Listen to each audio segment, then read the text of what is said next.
बिस्मिल्लाहिर्रहमानिर्रहीम। Dear viewers, अस्सलाम वालेकुम। डियर व्यूअर्स, मेरा नाम असद अली है और मैं कैटेगरी बी होल्डर हूँ। आज की वीडियो मैं कैटेगरी बी यानी कि फार्मेसी असिस्टेंट के स्टूडेंट्स के लिए बना रहा हूँ। तो आज की वीडियो में सबसे पहले मैं कुछ कॉमन सवालात के जवाबात और कुछ ज़रूरी बातें बताऊँगा। सबसे पहला जो क्वेश्चन है कि कैटेगरी बी के लिए एडमिशन कैसे होता है और कौन एडमिशन क्या है। तो इसका जवाब यह है कि नंबर 1 पे डिस्पेंसर्स हैं। जिन्होंने डिस्पेंसर किया हुआ है वो कैटेगरी बी कर सकते हैं।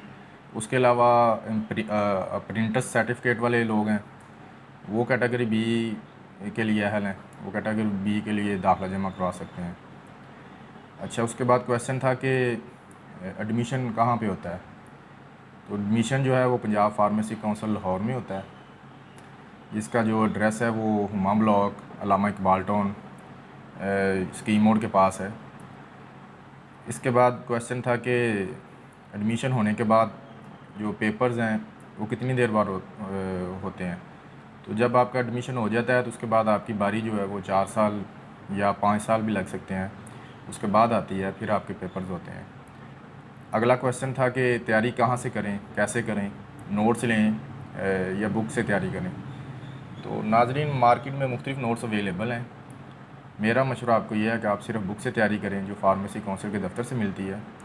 इस बुक का नाम जो है वो इब्तदाई इल्मुल अदविया है। हमने काफ़ी नोट्स को रीड किया हुआ है, मुख्तलिफ़ जो है इस तरह के मवाद को देखा हुआ है कि जो पेपर्स के लिए हेल्पफुल है।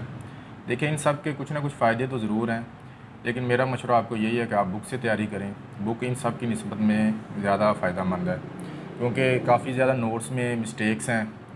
तो जो इंसान है फिर वो ज़्यादा मज़ीद उलझन का शिकार हो जाता है कि ये इस नोट्स में ये लिखा हुआ है और इस नोट्स में ये लिखा हुआ है, कौन सही है कौन गलत है। तो बेहतर ये है कि आप बुक से ही तैयारी करें। अगला क्वेश्चन था कि पेपर कौन लेता है। तो पेपर एनटीएस वाले लेते हैं और पैटर्नर जो है उनका वो 50% एमसीक्यूज़ होते हैं और 50% सब्जेक्टिव होता है। यानी कि 50% एमसीक्यूज़ में आपको वो एक क्वेश्चन देता है, उसके नीचे 4 जवाब होते हैं और आपने सही जवाब का टिक करना होता है। और सब्जेक्टिव जो है इंशाइया उसमें मुख्तसर सवालात भी पूछ सकता है, लॉन्ग क्वेश्चन भी पूछ सकता है। तो पासिंग मार्क्स जो हैं वो 50% होते हैं। आपने 100 में से 50 नंबर लाजमी लेना होते हैं। इसके 2 पेपर्स होते हैं कैटेगरी बी के। तीसरा प्रैक्टिकल होता है।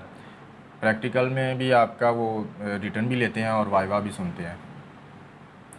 ये तो कॉमन जो सवालात थे स्टूडेंट्स के, उनके मैंने जवाब दे दिए हैं। बड़ा अफसोस होता है ऐसे स्टूडेंट्स पे जिनके एडमिशन हो चुके हुए हैं कैटेगरी बी के लिए और उनके रोल नंबर्स जो हैं वो काफ़ी नज़दीक हैं।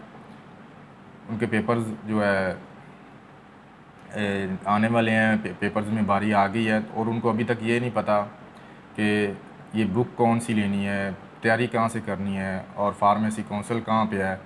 और वो जो हम बुक उनको बताते हैं कि फार्मेसी काउंसिल से मिलेगी, तो वो पूछते हैं कि इंग्लिश में है या उर्दू में है। वो मेरे भाई, वो उर्दू में बुक है, वो उर्दू वाली आप याद कर लें तो वो भी बड़ी बात है। तो अब मैं आज आपको बुक का थोड़ा सा इंट्रोडक्शन करवा देता हूँ, थोड़ा सा मैनेजमेंट जो है वो 1-2 क्वेश्चन समझा देता हूँ ताकि आप तैयारी शुरू करें। एक चीज़ ज़हन में रख लें कि ये बुक जो है आपको तैयार करना लाजमी होगी। बग़ैर तैयारी के आप कैटेगरी बी कभी भी नहीं कर सकते। ये जो लोग कुछ समझते हैं ना कि हम 10 साल से मेडिकल स्टोर चला रहे हैं, हम 15 साल से क्लिनिक चला रहे हैं, मुख्तलिफ़ डॉक्टर्स के साथ काम कर चुके हैं, हमने डिस्पेंसर किया हुआ है, तो हम तो पास इस तरह हो जाएंगे।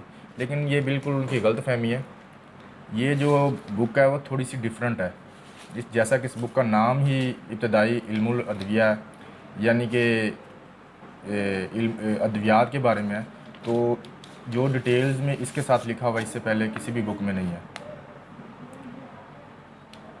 तो चलते हैं अब अपनी बुक की तरफ।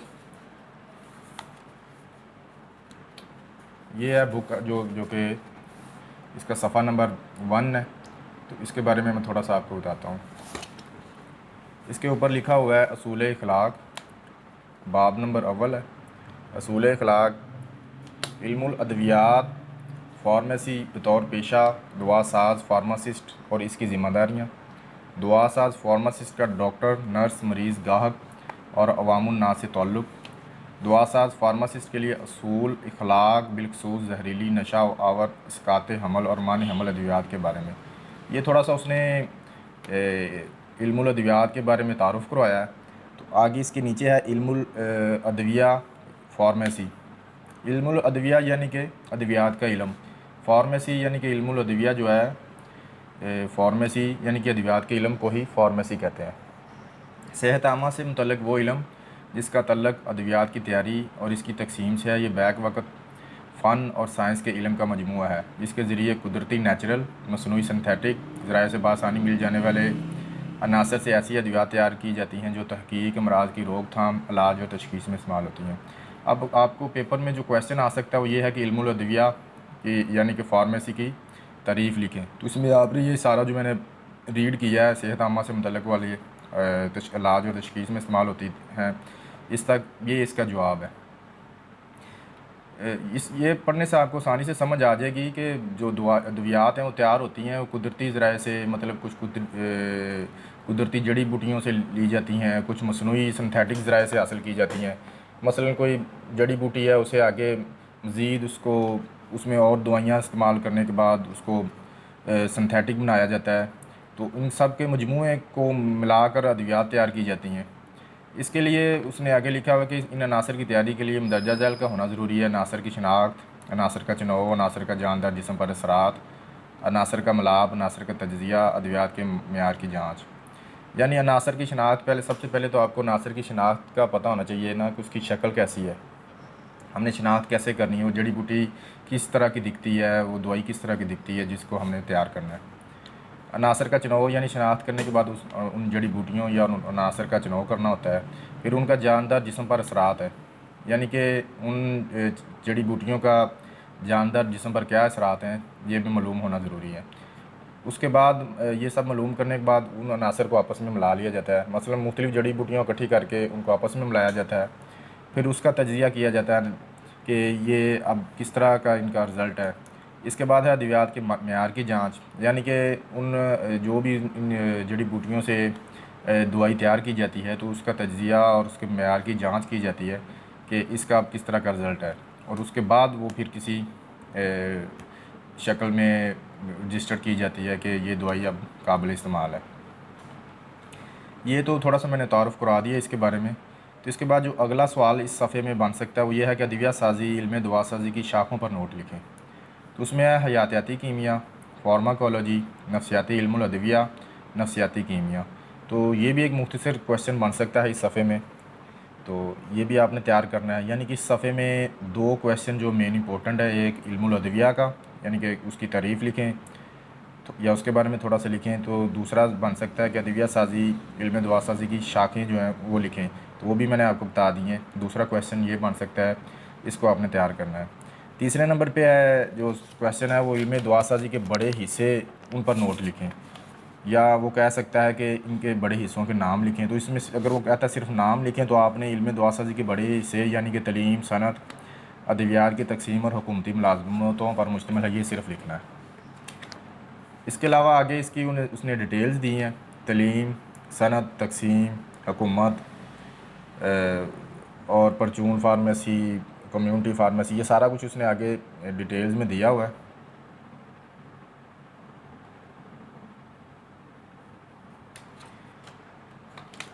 फ़िलहाल जो ये वाला क्वेश्चन है ना कि इल्म दवा साजी के बड़े हिस्से, तो इसमें तलीम, सनत, अद्वियात की तकसीम और हुकूमती मुलाजमतों पर मुश्तमिल है, यहाँ तक है।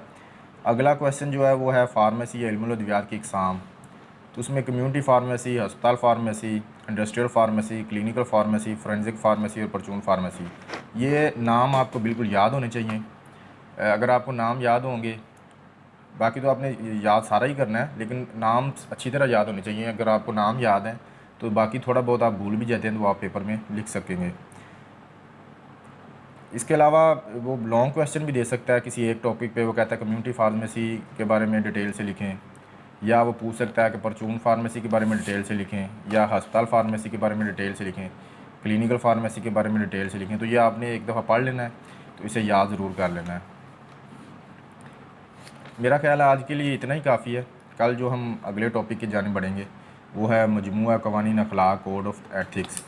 तो नाज़रीन, आप जो सफ़ा नंबर 1 से लेके सफ़ा नंबर 5 तक मजमूआ क़वानीन अखलाक से ऊपर तक इतना आप ज़रूर अच्छी तरह पढ़ें। इसमें जो आपको समझ ना लगे वो आप क्वेश्चन कर सकते हैं। बहुत ही आसान है, कोई इतना मुश्किल नहीं है ये। इसे आपने अच्छी तरह याद करना है। ये जहन में रख लें कि याद करने के बगैर जो है कुछ भी नहीं होने वाला, याद आपको लाजमी करना पड़ेगा। इसमें जो सफ़ा नंबर 3 पे MCQs बन सकते हैं ना, या सफ़ा नंबर 2 पे, वो मैं आपको बता देता हूँ। सफ़ा नंबर 2 पे जो MCQs बन सकता है वो ये है कि तकरीबन सनत वाले टॉपिक में तकरीबन 1000 दुआ साज अदारों में कई हज़ार दुआ साज मुलाजिम हैं। तकरीबन 5000 दुआ साज पंजाब फार्मेसी काउंसिल के तहत दर्जा अव्वल में रजिस्टर्ड हैं। ये देखें, ये MCQs बन सकता है कि कितने दुआ साज पंजाब फार्मेसी काउंसिल के तहत दर्जा अव्वल में रजिस्टर्ड हैं। तो ये आप इसको जो है ना अंडरलाइन कर लें। दूसरा MCQ जो बन सकता है इस सफ़े में वो ये है हुकूमत वाले और इसमें पैरे में अस्पतालों में 50 बिस्तरों पर फार्मासिस्ट रखे गए हैं। हर तहसील में एक ड्रग इंस्पेक्टर और फार्मासिस्ट रखा गया है। ये भी MCQs बन सकता है, इसे भी अच्छी तरह आपने याद कर लेना है। सफ़ा नंबर 3 पे जो MCQs बन सकता है वो ये है कि तकरीबन 25,000 से ज़ायद परचून फ़रोश रिटेल फार्मेसी की दुकानें पंजाब में मौजूद हैं। ये सफ़ा नंबर 3 में परचून फार्मेसी वाले पैरा में है। तो इसे भी अब अच्छी तरह अंडरलाइन करें और अच्छी तरह याद करना है। इसके बाद जो MCQs है और जो क्वेश्चन प्रैक्टिकल में काफ़ी पूछा जाता है वो मेडिकल स्टोर वाले इस पैरे में है कि मेडिकल स्टोर पे निगरानी किसकी होगी। तो मेडिकल स्टोर पे असिस्टेंट फार्मासिस्ट या फार्मासिस्ट की निगरानी ज़रूरी है। दुकान का नीला बोर्ड होगा, साइज़ भी मुख्तलिफ होगा। इसमें शेड्यूल जी में दी गई अद्वियात फ़रोख्त नहीं हो सकती। यानी कि मेडिकल स्टोर में शेड्यूल जी में आती हैं वैक्सीन, हार्मोन्स, स्टेरॉइड्स, माने हमल अद्वियात जो हैं, मुख्तलिफ़ किस्म की और मतलब जो जान बचाने वाली अद्वियात हैं, मुख्तलिफ़ किस्म के इंजेक्शन इसमें शामिल हैं। तो ये जो है ना अद्वियात मेडिकल स्टोर पर फ़रोख्त नहीं हो सकती। फार्मेसी वाले जो अगला टॉपिक है उस पर आ जाएँ तो लिखा हुआ कि फ़ार्मेसी पर तमाम अद्वियात फ़रोख्त की जा सकती हैं। मतलब फ़ार्मेसी में हर किस्म की अद्वियात फ़रोख्त की जा सकती हैं और फार्मेसी को जो चलाएगा वो फार्मासिस्ट होगा। यानी फ़ार्मेसी के लिए जो लाइसेंस की ज़रूरत है वो मतलब है जो A कैटेगरी की ज़रूरत है। मेडिकल स्टोर के लिए B कैटेगरी के लिए की ज़रूरत होती है और फार्मेसी के लिए A कैटेगरी की ज़रूरत होती है। इसी तरह होलसेल वाले जो हैं उनके लाइसेंस के लिए भी A कैटेगरी की ज़रूरत होती है। नाज़रीन, मेरा ख़्याल इतना ही काफ़ी है। तो आप इसको अच्छी तरह तैयार करें। इंशाअल्लाह ताला अगली वीडियो में आपसे मुलाकात होगी। तब तक के लिए अल्लाह हाफ़िज़।